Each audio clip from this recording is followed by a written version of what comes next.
Magandang araw mga ka-sports, isang batang Pinoy na hindi na lang pang-lokal kundi pang-world-class na rin. Sa laban ng Pilipinas kontra Taiwan, sa isang prestigious Youth International Tournament, isang pangalan ang umingay.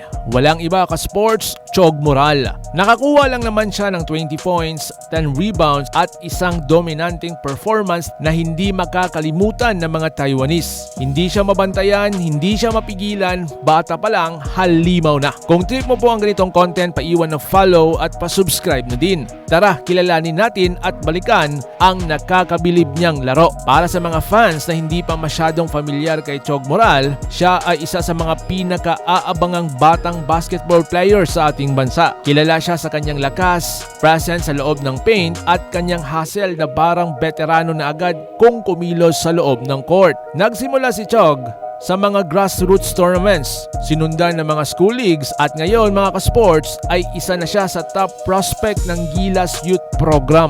Bata pa lang, napakatikas ng maglaro at sa edad niya ngayon, mukhang malapit na siyang sumunod sa mga yapak ni Kai Soto, Carl Tamayo at AJ Ido. Ngayon, pag-uusapan natin ang kanyang malupit na performance kontra Taiwan. Sa unang quarter pa lang, ramdam na agad ang intensity ni Chog. Binulabog niya ang depensa ng kalaban.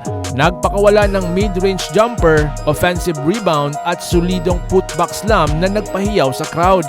By halftime, meron na siyang 12 points at 6 rebound at sa second half, lalo pa siyang uminit. Walang takot, sumalaksak, umatake sa boards at nagpakita ng gilas sa depensa. Mga ka-sports, ang final stats niya, 20 points, 10 rebounds, 2 blocks at isang steal.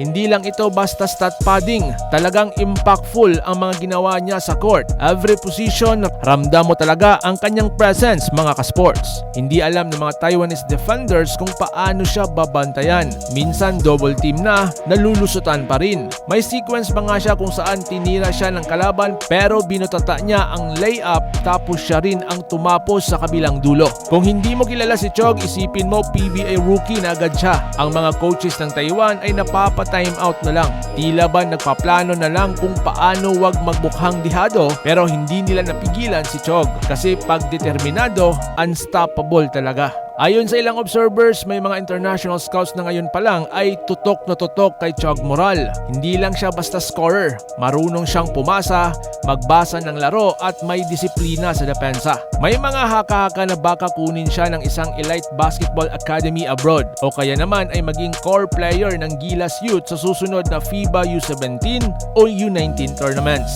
Kung tutuusin, bihira ang ganitong klase ng talent sa edad niya. Parang natural na lang sa kanya ang maglaro sa international level. At dahil dito mga ka-sports, maraming Pinoy fans ang umaasang ma-develop pa siya ng husto at mapanatili ang kanyang focus at disiplina. Chog Moral, isang batang atleta na hindi lang basta talento, kundi may puso, tapang at determinasyon. Kung ganito siya ngayon, paano pa sa susunod na taon? Ang tanong, handa na ba ang mundo sa isang bagong Pinoy superstar? Suportahan natin si Chog sa kanyang journey. Dahil mga ka-sports, mukhang may panibagong halimaw tayong aabangan para sa Gilas at para sa bayan. Comment nyo kung dapat ba siyang isama sa susunod na Batang Gilas lineup at kung saan niya gusto siyang maglaro sa future. Sa UAAP ba?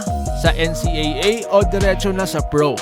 Huwag kalimutang mag-like, share at subscribe para updated sa next big thing patungkol sa mga topic sa Pinoy basketball.